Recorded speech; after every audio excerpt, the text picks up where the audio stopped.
चलिए आज हम लोग देखते हैं ओम का नियम, जो आपके सिलेबस में बहुत ही इंपॉर्टेंट है, फिजिक्स में भी है, केमिस्ट्री में भी है। तो आपने हाई स्कूल में भी ओम का नियम पढ़ा होगा, 12th में भी पढ़ोगे और फिजिक्स में और केमिस्ट्री में दोनों में पढ़ोगे।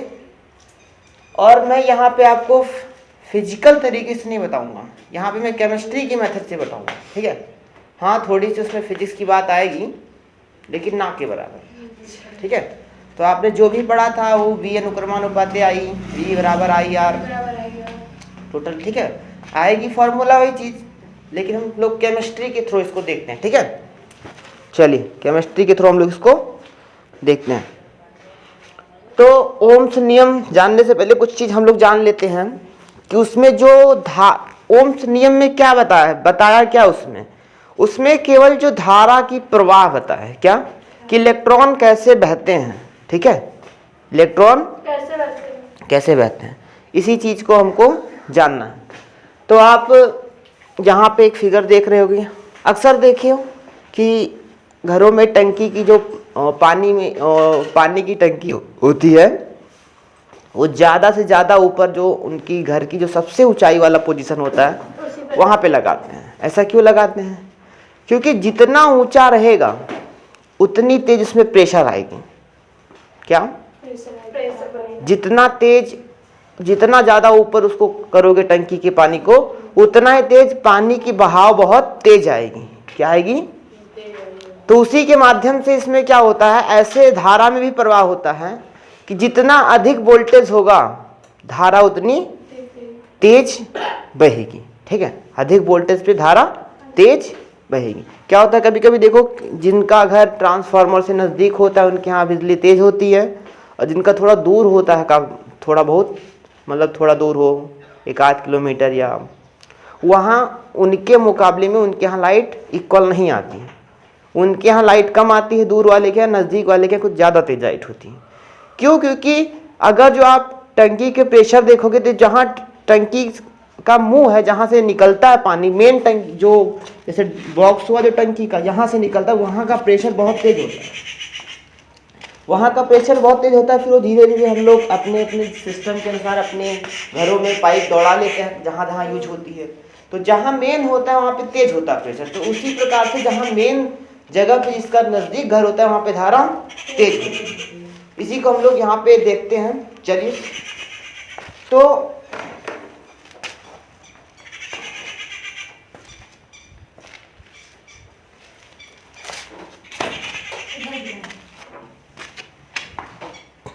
क्या है, यहाँ पे देखिए मैंने एक टंकी यहाँ पे बनाई छोटी सी, ठीक है, और यहाँ पे बनाई। यहाँ पे हम इसकी लेंथ मान लेते हैं, ये देखो इससे इतना ज़्यादा है ना, इसको हम V2 मान लेते हैं, ठीक है, ठीक है, एक विभवांतर मान लेते हैं V2, और ये इतना, सॉरी ये पूरा मान V2, ठीक है, ये पूरा हम इसको V2 मान लेते हैं, ठीक है। यहाँ तक V2 इसका आयतन, चाहे V मतलब आयतन भी होता है, V मतलब वोल्ट मीटर भी होता है, लेकिन यहाँ पे वोल्ट मीटर मानते हैं, ठीक है। और इसको हम V1 मान लेते हैं, इसको हम V1 मान लेते हैं। तो दोनों में डिफरेंस देखते हैं। यहाँ पे ये तब तक इसमें जाएगी, ये क्या होगी, धारा इधर की तरफ बहेगी, क्योंकि इधर ज़्यादा भरा है। ये तब तक बहेगी जब तक V1 बराबर V2 ना हो जाए। जब तक ये इसके बराबर हो सकता है, ये भरे, ये थोड़ा सा उठे, तो ये यहाँ पर हो सकता है ये इक्वल में हो जाए, ठीक है। ये तब तक प्रवाहित होगी जब तक धारा इक्वल ना हो जाए। लेकिन कब? जब हम इसको खोलेंगे, तो यहाँ पे हमने पहले से रोक रखा है, इसको जब खोलेंगे तब ये धारा इसमें प्रवाहित होने लगेगी। चलिए जाइए, जल्दी आइए। तो ये तब तक बहेगी जब तक इसमें धारा, ये जब वोल्टेज जब तक बराबर नहीं हो जाएगा तब तक धारा क्या होगी, प्रवाहित होगी।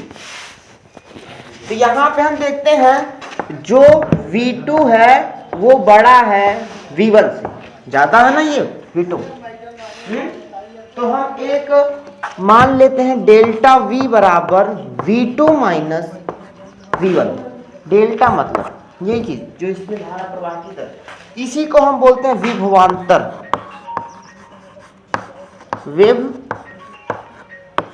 विभवांतर, या हम इसको V से लिखते हैं पोटेंशियल डिफ्लेक्शन, इंग्लिश में बोलते हैं विभवांतर, पोटेंशियल डिफ्लेक्शन। ठीक है, तो इसी के बारे में हम लोग ओम्स लॉ पढ़ते हैं। तो इसी प्रकार क्या होता है, घरों में जो तार होते हैं, तार, ठीक है, यहां हम लोग मान लेते हैं इसी के बेस पे एकदम सेम टू सेम। तो हम यहाँ पे ए और बी मान लेते हैं। धारा इधर की तरफ आई को क्या बोलते हैं, धारा ना, ये विद्युत धारा है, विद्युत धारा ये प्रवाह होती है। ठीक है, विद्युत धारा ये प्रवाह होती है इस साइड। तो क्या होता है, जो V2 होता है ये विभवांतर V2, और ये मान लेते हैं V1। V2 से V1 की तरफ विभवांतर क्या हो रही है, धारा बह रही है। यहाँ पे जो होता है V2 बड़ा है V1 से, सेम कंडीशन। ठीक है, जब इधर वोल्टेज ज्यादा होता है, धारा जैसे पानी उधर बहता है वैसे धारा दूसरी साइड में बहती है। ठीक है, सेम एक ही जैसे है, बस एक समझने की वैसे मैंने टंकी को बताया ताकि आपको आसान होता है। वैसे मैं बताऊंगा धारा बह रही है तो थोड़ा उतना मजेदार नहीं होगा, लेकिन अगर जो एक पानी की टंकी के थ्रू इस तरह बता दे तो आपको समझ में आ गया जैसे पानी कैसे बहता है वैसे। कोई मोटर तो लगाते नहीं टंकी में पानी गिरने के लिए, अपने आप ही तो गिरता है। और क्या होता है फिजिक्स में देखोगे तो ये टंकी क्या होती है, ये नीचे की तरफ गुरुत्वाकर्षण बल लगता है तो दबाव देता है, तो जिधर से होता है उधर की तरफ बहेगा। तो जितना ज्यादा पानी होगा उतना ज्यादा बल लगेगा, गुरुत्वाकर्षण बल। ठीक है, ग्रेविटेशनल फोर्स ज्यादा लगेगा और उतना तेज प्रवाह होगी।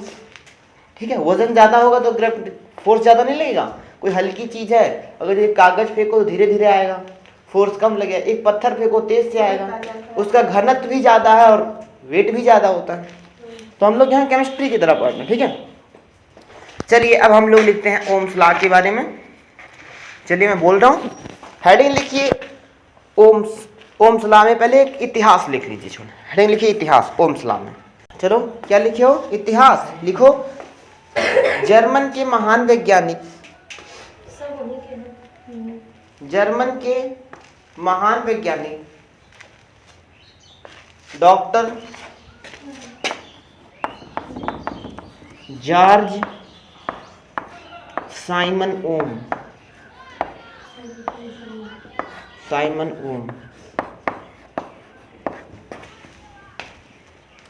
ने 1826 में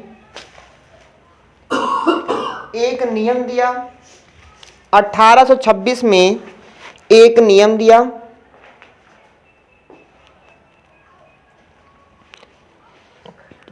इस नियम के अनुसार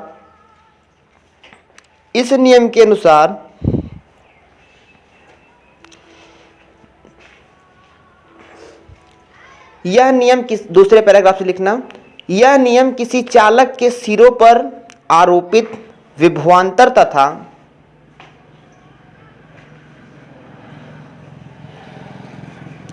उस चालक में प्रवाहित धारा में संबंध प्रतिस्थापित करता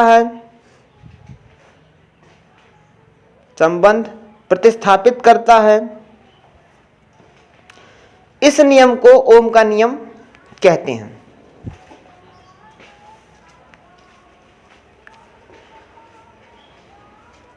नीचे हेडिंग लिखेगा ओम के नियम से। ओम के नियम से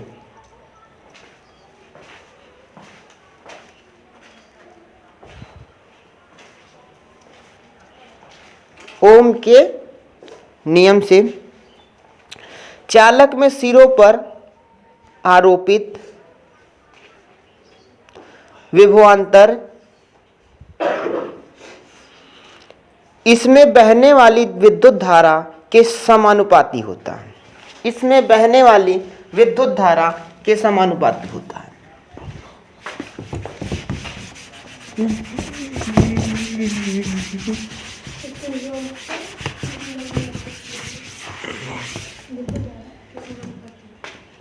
समानुपाती होता है। तो एक छोटी सी हम लोग पहले फिगर बना लेते हैं, एक बैटरी बनाते हैं। ये जो ऐसे ऐसे बनता है ना, बैटरी ऐसे बनता है, ठीक है। एक बैटरी बनाते हैं, एक एमीटर जोड़ते हैं इसमें। एमीटर क्या किस लिए जोड़ा जाता है? धारा नापने के लिए।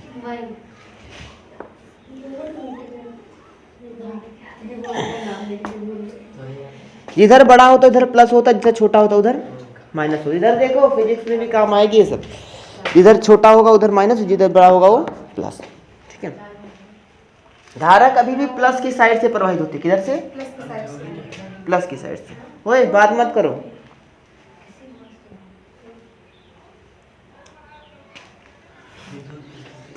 इसको RH बोलते हैं। यहां से हम लोग क्या करते हैं, धारा प्रवाह की जो दर है घटाते बढ़ाते जितना, हेलो, यहाँ पे क्या करते हैं हम लोग, धारा प्रवाह की दर घटाते बढ़ाते रहते हैं।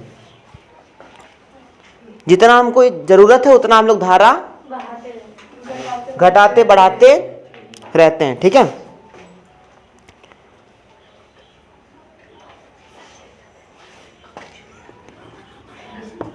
पूरा नाम इसका लिख देते हैं, रियोस्टेट। रियोस्टेट, ठीक है। फिर हम लोग एक यहाँ पे A मान लेते हैं, यहाँ पर एक B मान लेते हैं।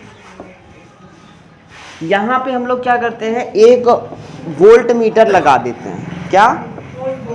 इसको वोल्ट मीटर बोलते हैं, या हम लोग विभवांतर को भी V से लिखते हैं, और जो उससे चेक किया जाता है, जिससे विभवांतर जिससे चेक किया उसको भी, उसको क्या मापा जाता है, मतलब इसको मेजर किया जाता है, उसको भी हम लोग V से ही लिखते हैं, ठीक है। तो ये V दोनों से लिखते हैं। और यहाँ पे क्या हो रही है, यहाँ से इलेक्ट्रॉन निकल रहे हैं, मतलब धारा प्रवाहित हो रही है, क्या? यानी हम इसको I लिखते हैं, क्या? I। तो यहाँ से जब धारा प्रवाह होती है ना, तो यहाँ पे इस पे एमीटर में ऐसे लगे होते हैं कांटे, ठीक है। जब यहाँ से हम लोग तेज करते हैं तो कांटा और ऊपर जाता है, ठीक है। धीमे करते तो कांटा नीचे। तो यहीं से धारा निकलता है, हम लोग चेक कर लेते हैं कितनी धारा प्रवाहित हो रही है।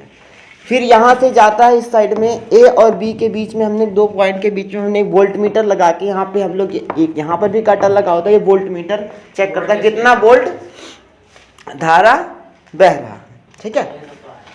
तो आपने क्या पढ़ा, विभवांतर है वो धारा के अनुक्रमानुपाती। कैसे अनुक्रमानुपाती? अनुक्रमानुपाती है, समानुपाती होती है। समानुपाती का मतलब मैंने क्या बताया, अगर इधर बढ़ रहा है इधर भी बढ़ रहा है, तो जितना हम इधर प्रेशर छोड़ेंगे, जितना ज्यादा धारा छोड़ेंगे, उतनी ही तेज क्या होगी, यहाँ पे इधर बढ़ेगी। एमीटर वाला बढ़ाएगा, जितनी तेज यहाँ पे हम धारा छोड़ते हैं तो ये एमीटर का मान ज्यादा बताएगा, और जितनी ज्यादा धारा होगी उतनी ज्यादा वोल्टेज बताएगी। दोनों साथ ही तो बढ़ रहा है, तो धारा ज्यादा होगा तो वोल्टेज भी बढ़ रहा है। तो देखो ये दोनों क्या है, धारा और वोल्टेज, मतलब V विभवांतर और धारा I एक दूसरे के क्या होते, समानुपाती। जितना इसको बढ़ाएंगे उतना ये बढ़ेगा, जितना इसको बढ़ाएंगे उतना। तो ये संबंध समझ में आया? हाँ। जब ये समानुपाती का सिंबल हटता है तो एक नियतांक आता है जिसको स्थिरांक भी बोलते हैं। शांत नहीं रहोगे, पढ़ाई कर रहे हो आप पे।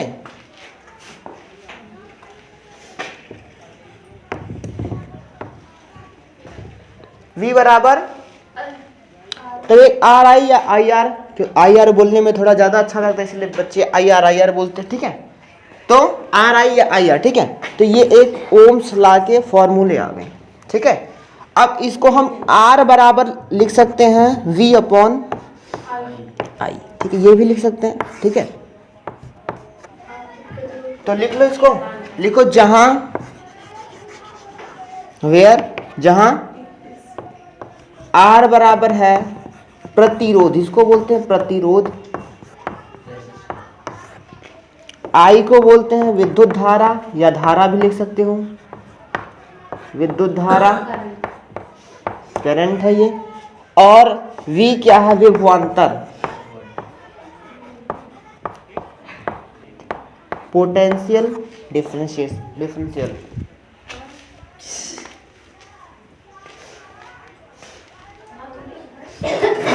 रेजिस्टेंस भी बोलते हैं इसको इंग्लिश में, रेजिस्टेंस। ठीक है। इसके बाद अगली हेडिंग लिखोगे प्रतिरोध। अब हम लोग जो ये आया है, ये कांस्टेंट आया है जो, ठीक है, इसी के बारे में हम लोग पढ़ते हैं। स्थिरांक भी बोलते हैं, नियतांक भी बोलते हैं। ठीक है, इसके बारे में लोग पढ़ते हैं। देखो हेडिंग लिखो प्रतिरोध। इसमें लिखो किसी चालक का प्रतिरोध उस चालक में प्रवाहित हो रही विद्युत धारा, किसी चालक का प्रतिरोध उस चालक में प्रवाहित हो रही विद्युत धारा के लिए चालक द्वारा प्रस्तुत की गई रुकावट या बाधा को कहते हैं। यहाँ क्या रुकावट या बाधा को कहते हैं, मतलब जब प्रतिरोध क्या होता है, धारा को क्या करता है? रोकता है। क्या करता है? रोकता है। फिर उसको वेस्ट करता है। ठीक है, और वो दूसरे सिस्टम में बदल देता है। जैसे प्रतिरोध क्या हो गया, आप पंखा लगा दिए, रोक लिया धारा को, बल्ब लगा दिए, रोक लिया, फ्रिज, एसी, जितना बड़ा प्रतिरोध लगाओगे उतना अधिक धारा को ब्रेक करेगा। ठीक है, और भी बहुत सारी चीजें हैं जो बड़े बड़े चीज हैं। ठीक है, लिखो इसको दूसरे पैराग्राफ से लिखना। मान लीजिए किसी चालक का प्रतिरोध कैपिटल आर, कॉमा, किसी चालक का प्रतिरोध कैपिटल आर, कॉमा, लंबाई स्मॉल एल, लंबाई स्मॉल एल तथा इसका अनुप्रस्थ काट का क्षेत्रफल कैपिटल ए,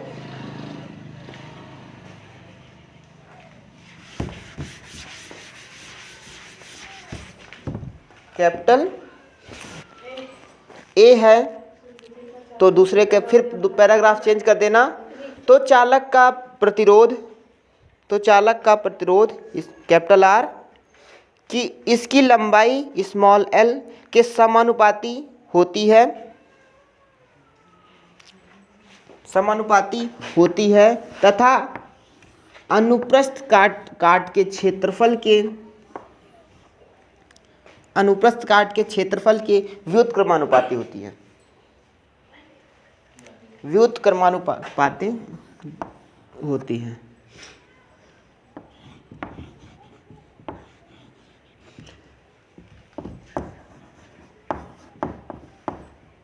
क्षेत्रफल ये एरिया है, ये लंबाई है। ठीक है, लेंथ है।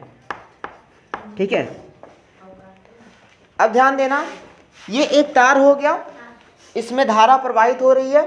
ठीक है, धारा प्रवाह, इसकी जो लंबाई है एल और इसका जो क्षेत्रफल है, मतलब ये क्षेत्रफल है, कितना एरिया है, ये ए है। तो ये कह रहा है ये जो प्रतिरोध है वो क्या है, धारा के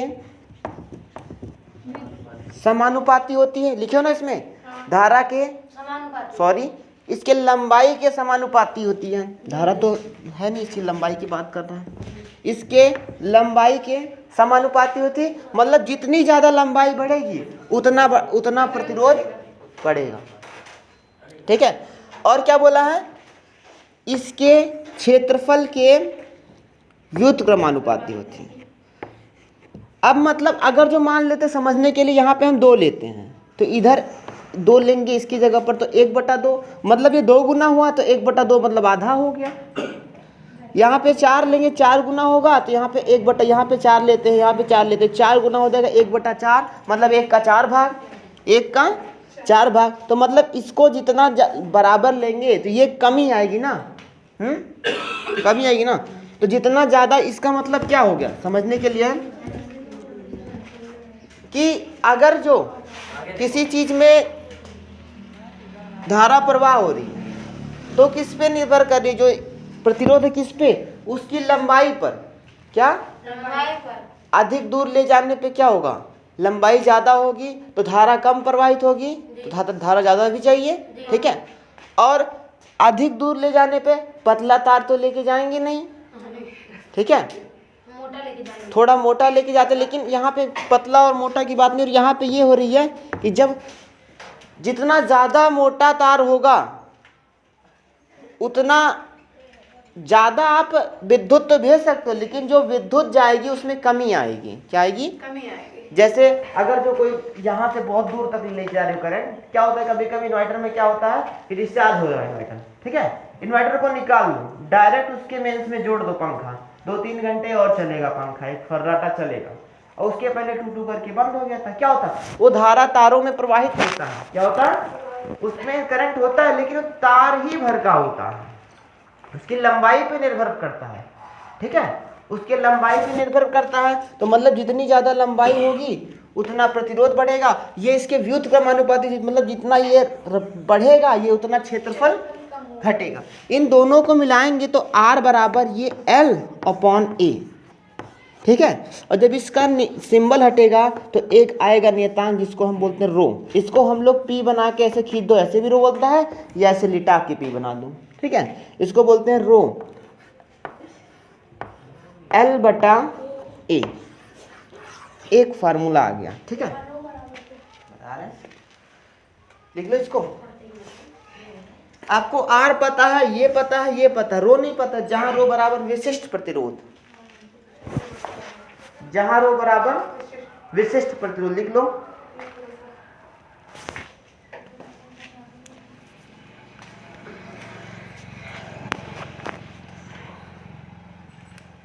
रो बराबर विशिष्ट प्रतिरोध।